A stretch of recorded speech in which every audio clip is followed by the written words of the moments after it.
Face بک، جہاں لوگ دوستوں سے ملتے ہیں، تصویریں شیئر کرتے ہیں اور اپنی زندگی کے خوبصورت لمحے دیکھتے ہیں، وہیں کبھی کبھی فیس بک پہ دوستی کا نقاب اتر جاتا ہے اور سامنے آتی ہے ایک ایسی ڈارک سائڈ جہاں جیلسی بدلے کی کہانی ہوتی ہے، یا پھر ایک اجنبی جو آپ کی ساری پروفائل دیکھ چکا ہو اور جانتا ہو کہ آپ کہاں رہتے ہیں اور کیا کسی کو انفرینڈ کرنا جان کے لیے خطرناک ہو سکتا ہے۔ آج کی ویڈیو میں ہم دیکھیں گے کچھ ایسی فیس بک ہارر سٹوریز جو موت اور دہشت میں بدل گئیں۔ اگر آپ چینل پر نئے آئے ہیں تو سبسکرائب کر لیں، ویڈیو پسند آئے تو لائک ضرور کیجیے گا۔ ویڈیو کو شروع کرتے ہیں۔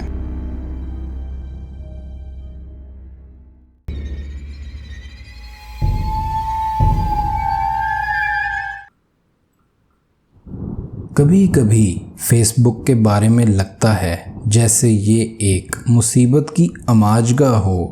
اس میں ایک عجیب سی صلاحیت ہوتی ہے جو کسی بھی ڈرامے کو اتنا زیادہ بڑھا دیتی ہے کہ کسی نہ کسی کا نقصان ہو جاتا ہے۔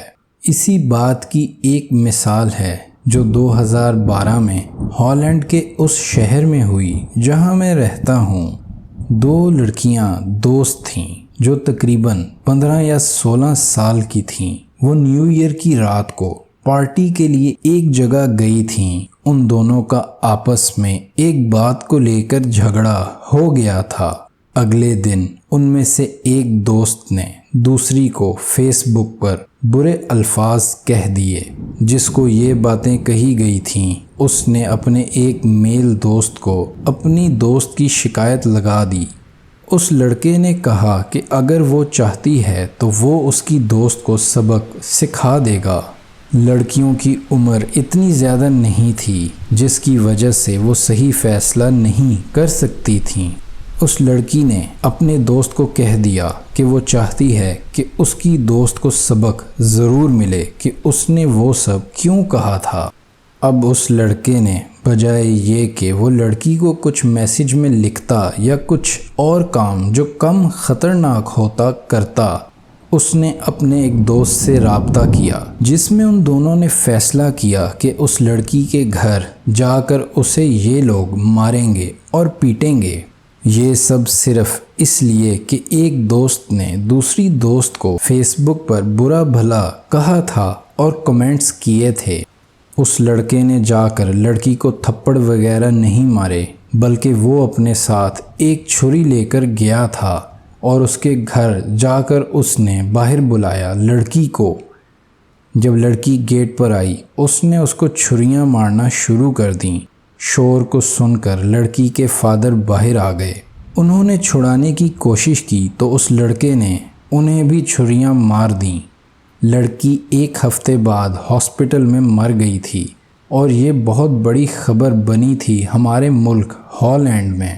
مگر چونکا دینے والی بات یہ ہے کہ جس لڑکے نے قتل کیا تھا وہ صرف 1 سال نابالغوں کی اصلاح گاہ میں رہا تھا اور اسے کئی سال باہر نظر میں رہنے کے لیے مل گئے تھے۔ جو 2 لڑکے وہاں گئے تھے قتل کرنے، ایک اور دفعہ جیل میں پہنچ گئے تھے۔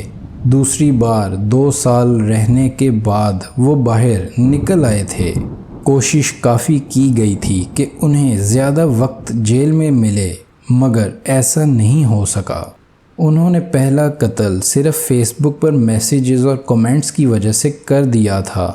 ڈچ میڈیا میں اس بات کی اتنی سنسنی تھی کہ انہوں نے اس واقعے کا نام فیس بک ایم رکھ دیا تھا، جس کا مطلب تھا فیس بک مرڈر۔ فیس بک اس سارے واقعے کی وجہ بنا۔ فیس بک کا کام لوگوں کو ایک دوسرے کے قریب لانا ہے، مگر کچھ واقعات اس طرح کے بھی ہو جاتے ہیں جس سے فیملیاں تباہ ہو جاتی ہیں۔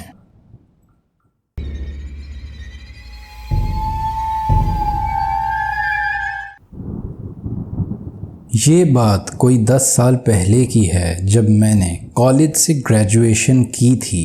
تب ایک بہت ہی خوفناک اور الجھی ہوئی کہانی چل رہی تھی ایک لڑکے کے بارے میں جو میرے ساتھ ہی گریجویٹ ہوا تھا۔ اس سب کا سٹارٹ بھی بہت بری طرح سے ہوا تھا۔ سب سے پہلی بار جب مجھے پتہ چلا تھا تو وہ میرے دوست کا میسج آیا تھا۔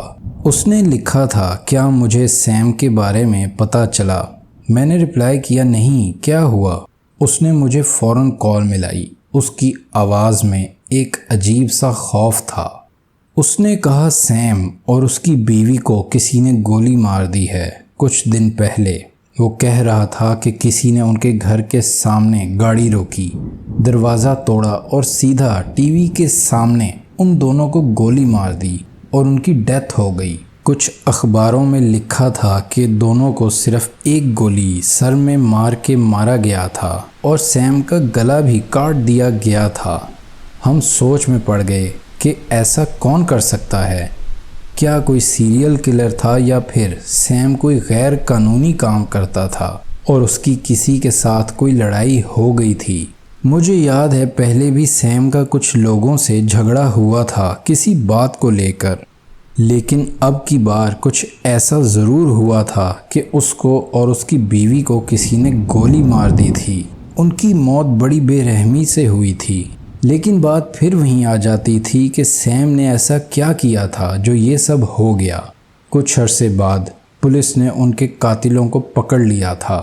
ان کو سزا ہو گئی تھی اور انہوں نے جج کے سامنے یہ کہا تھا کہ انہیں کسی نے خبر دی تھی کہ جن کو ہم نے مارا ہے وہ کسی خطرناک گروپ کے ممبر تھے اور وہ ان دونوں قاتلوں میں سے کسی ایک کی بیٹی کو مارنا چاہتے تھے۔ لیکن حقیقت میں سیم اور اس کی بیوی کی موت اس لیے ہوئی تھی کیونکہ ان لوگوں نے اس آدمی کی بیٹی کو فیس بک پر انفرینڈ کیا تھا۔ کیا آپ کو یقین آ سکتا ہے کہ کوئی سوشل میڈیا کو اتنا سیریس لے سکتا ہے اور کسی کو انفرینڈ کرنے پر مار سکتا ہے؟ مجھے اس پر یقین نہیں آتا تھا کہ یہ سب سچ ہے اور کوئی بات اور ضرور ہوئی ہوگی۔ اس لیے میں اس سارے کیس کا پیچھا کرتا رہا حقیقت کو جاننے کے لیے۔ پولیس کو سیم کا چھوٹا سا بچہ اس کی ماں کی گود میں زندہ ملا تھا اور اب وہ بچہ بغیر ماں باپ کے بڑا ہوگا۔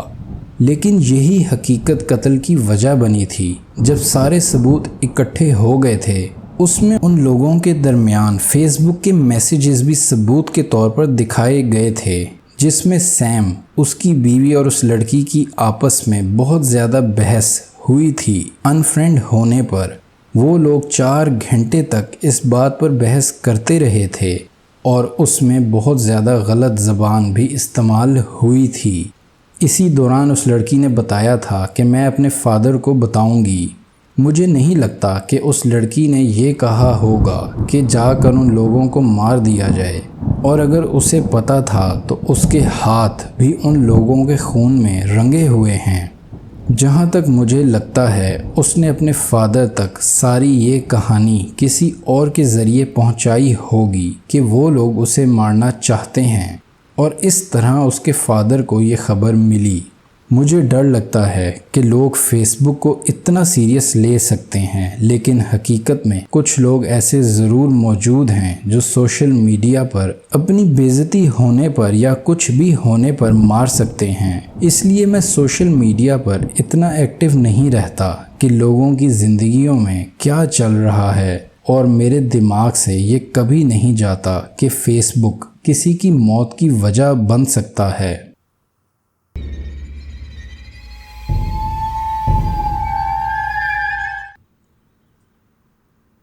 سوشل میڈیا کو اب میں عجیب سمجھتا ہوں۔ پہلے میں فیس بک میں بہت دلچسپی رکھتا تھا اور ان دنوں میں کالج جاتا تھا۔ فیس بک سے میں اپنے دوستوں سے کانٹیکٹ میں رہتا تھا اور ساتھ ہی اپنی فیملی سے جو دوسرے شہر میں رہتی تھی۔ فیس بک پر کانٹیکٹ کرنے سے میں ہمیشہ یہی سمجھتا تھا کہ میں ان سے اتنا دور نہیں ہوں۔ میں پوسٹ اپلوڈ کرتا رہتا تھا جہاں جا رہا ہوں اور پکچرز بھی اپلوڈ کرتا تھا۔ ایک کلیکشن کی طرح تھا سب۔ میں چھوٹی چھوٹی باتیں بھی اپلوڈ کیا کرتا تھا جس سے سب کو لگے کہ میں کتنا خوش ہوں۔ میری پوری دنیا آن لائن تھی جو کوئی بھی فیس بک پر دیکھ سکتا تھا۔ میں بیوقوف تھا جو پرائیویسی نہیں رکھی ہوئی تھی اور میں نے کبھی اس بارے اتنا خیال نہیں کیا تھا۔ پھر ایک دن مجھے فیس بک پر ایک میسیج ریکویسٹ ملی، ایک بندے کی جس کو میں نہیں جانتا تھا۔ اس نے میسیج میں ہائے لکھا تھا۔ میں نے اس کی پروفائل دیکھی یہ جاننے کے لیے کہ کیا وہ میرے کالج پڑھتا ہے یا کسی طرح بھی میرا جاننے والا ہے، مگر اس کی لسٹ میں کوئی بھی ایسا نہیں تھا جو میرا دوست ہو یا جاننے والا ہو، اور وہ رہتا بھی دوسرے شہر میں تھا۔ میں سوچ میں پڑ گیا تھا کہ اس شخص نے مجھے میسیج کیوں بھیجا ہے۔ میں نے تجسس میں جواب دے دیا کہ کیا ہم ایک دوسرے کو جانتے ہیں۔ مجھے نہیں پتا تھا کہ اس کا کیا جواب آئے گا۔ میں نے دیکھا وہ کچھ ٹائپ کر رہا تھا۔ مجھے یاد ہے کہ مجھے یہ سمجھ آئی تھی کہ وہ میرا ہم نام ڈھونڈ رہا ہے، اس لیے اس نے غلطی سے مجھے میسیج بھیج دیا ہوگا۔ مگر پھر اس کا جواب آیا۔ اس میں لکھا تھا میں تمہیں قتل کر دوں گا، اور ایک ایموجی بھی ساتھ اس نے لگایا ہوا تھا۔ میں ڈرا نہیں اور میں نے کچھ سیکنڈ میسیج کو دیکھا۔ میں شوق کی حالت میں تھا کہ آخر اس سب کا کیا مطلب ہے۔ یہ سب بہت عجیب تھا۔ میں نے اس کی پروفائل دوبارہ دیکھی اور دیکھا کہ کافی زیادہ تصویریں تھیں اس کی گن کو چلانے کی اور ہاتھ میں چھریوں کو پکڑنے کی کسی ویران علاقے میں۔ یہ سب پریشان کن تھا، مگر جس چیز نے میری اٹینشن زیادہ پکڑی وہ تھی اس کی پوسٹ، جس میں اس نے لکھا تھا کہ وہ کس طرح اپنی زندگی سے بیزار ہے اور اس کے ساتھ کیا کیا ناانصافیاں ہوئی ہیں، اور وہ اپنا سارا غصہ کسی پر نکالنا چاہتا تھا جو اس کے بقول اس کے غصے کا حقدار تھا۔ کچھ اس کی ویڈیوز ایسی تھیں جو فیس بک نے خود ریموو کر دی تھیں، لیکن ان کے کیپشن لکھے ہوئے تھے جیسے آری گردن پر سے آرام سے چلتی ہے، اور ساتھ ہنسنے اور رونے والے ایموجی بھی بنائے ہوئے تھے۔ یہ سب دیکھ کر میں ڈر گیا اور گھبرا رہا تھا۔ ایسا نہیں لگ رہا تھا کہ وہ شخص کوئی مذاق کھیل رہا تھا انجان لوگوں کے ساتھ۔ اس کا سچ میں دماغ ٹھیک نہیں لگ رہا تھا اور وہ شدید غصے میں تھا۔ اس نے میرا فیس بک اچھی طرح پڑھ لیا ہوگا جس میں میرے سٹیٹسز تھے، تصویریں تھیں، اور جہاں جہاں میں نے چیک ان کیا تھا۔ مجھے خیال آیا کہ وہ یہ سب کئی ہفتے کرتا رہا ہوگا، جس کے بعد اس نے مجھے میسیج کیا ہوگا، اور اب کیا پتا اس نے سکرین شاٹس بھی لی ہوں۔ اب فرق نہیں پڑتا تھا کہ میں اس کو بلاک کروں یا نہ کروں، کیونکہ اس کو میرے نام کا پتہ تھا اور کالج کا بھی اس نے فیس بک سے پڑھ لیا ہوگا۔ میرے دوست اور فیملی ممبرز بھی ایڈ تھے لسٹ میں۔ میں نے اپنے آپ کو تسلی دی کہ میں خام خواہ اپنے آپ کو یہ سب سوچ کر ڈرا رہا ہوں۔ مجھے اس رات نیند نہیں آ رہی تھی اور میں بہت ڈر رہا تھا اپنے بستر میں لیٹے ہوئے کہ وہ اپنے شہر سے میرے شہر میں ڈرائیو کرتا ہوا آ رہا ہوگا۔ اس نے مجھے چن لیا تھا مارنے کے لیے اور اپنا سارا غصہ نکالنے کے لیے۔ میں اس کا خیال اپنے ذہن سے نہیں نکال پا رہا تھا کہ وہ مجھے ڈھونڈ رہا ہوگا مارنے کے لیے۔ اس کے پاس میری ساری انفارمیشن تھی اور وہ کبھی بھی کسی بھی جگہ سے حملہ کر سکتا تھا جن جگہوں پر میں روز جاتا تھا، جیسے میرا کالج جہاں سے میں شاپنگ کرتا تھا یا جہاں دوستوں کے ساتھ باہر گھومنے کے لیے جاتا تھا۔ مجھے خوف محسوس ہو رہا تھا کہ اس شخص کو میرے بارے میں اتنا سب پتہ لگ گیا ہوگا، اور یہ میری غلطی کا نتیجہ تھا جو میں نے ہونے دیا تھا۔ میں جانتا تھا کہ انٹرنیٹ کو ہر طرح کا بندہ استعمال کرتا ہے، مگر میں نے کبھی سوچا نہیں تھا کہ میرے ساتھ ایسا کچھ ہوگا۔ میں نے اس شخص کو بلاک کر دیا تھا، مگر میرے تجسس نے مجھے اگلے ہی دن اس کو ان بلاک کرنے پر مجبور کر دیا۔ میں دیکھنا چاہتا تھا کہ اس کی کیا اپڈیٹ ہے، کہ کیا وہ کچھ خطرناک حرکت تو نہیں کر بیٹھا تھا، مگر اس کی کوئی ایسی پوسٹ نہیں تھی۔ اس نے کافی ساری فوٹوز اپلوڈ کی ہوئی تھیں جس سے لگتا تھا کہ وہ فوٹوگرافی کر رہا ہے۔ میں ان تصویروں کو سکرول کر رہا تھا جب مجھے ایک جانی پہچانی سی فیلنگ آنی شروع ہوئی، جیسے یہ جگہیں دیکھ کر کچھ یاد آیا ہو۔ میں 100% یقین سے نہیں کہہ سکتا، لیکن مجھے پوری طرح لگ رہا تھا کہ اس نے جو پکچرز لی ہیں وہ میرے شہر کے آس پاس کی جگہوں کی ہے۔ کوئی اسٹریٹ سائنز وغیرہ نہیں تھے، نہ ہی کوئی اور ثبوت تھے کہ اس نے واقعی اپنے شہر سے میرے شہر تک سفر کیا ہو۔ لیکن اگر وہ کسی اور شہر میں تصویریں نہیں لے رہا تھا جو اتفاق سے میرے شہر جیسا لگتا تھا، تو پھر میں شاید کسی بڑی مصیبت میں پھنس چکا تھا۔ مجھے یہی ڈر تھا کہ وہ کسی بھی وقت مجھ پر حملہ کر دے گا۔ کچھ ہفتوں تک میری بری حالت رہی، میری نیند بھی خراب ہو گئی تھی اور میرا ویٹ بھی کم ہو گیا تھا، کیونکہ میں ہر وقت ڈر اور خوف کی حالت میں تھا۔ تقریباً 1 مہینہ گزر گیا تھا، مگر وہ میرے تک نہیں آیا تھا اور ابھی تک کچھ نہیں ہوا۔ وہ کسی بھی وقت مجھ تک پہنچ سکتا ہے اور جو کرنا چاہے کر سکتا ہے، جو میں سوچ بھی نہیں سکتا۔ اگر ہم سوشل میڈیا پر ہر بات اپلوڈ کر دیں تو کوئی بھی کچھ بھی دیکھ سکتا ہے اور نہ جانے اس کے کیا ارادے ہوں۔ میں اب بہت زیادہ سوشل میڈیا پر احتیاط کرتا ہوں، زیادہ پوسٹس اپلوڈ نہیں کرتا اور اپنے اصلی نام سے پروفائل نہیں بنائی ہوئی۔ میں آپ سب کو بھی یہی کہوں گا کہ آپ بھی سوشل میڈیا پر احتیاط سے کام لیں۔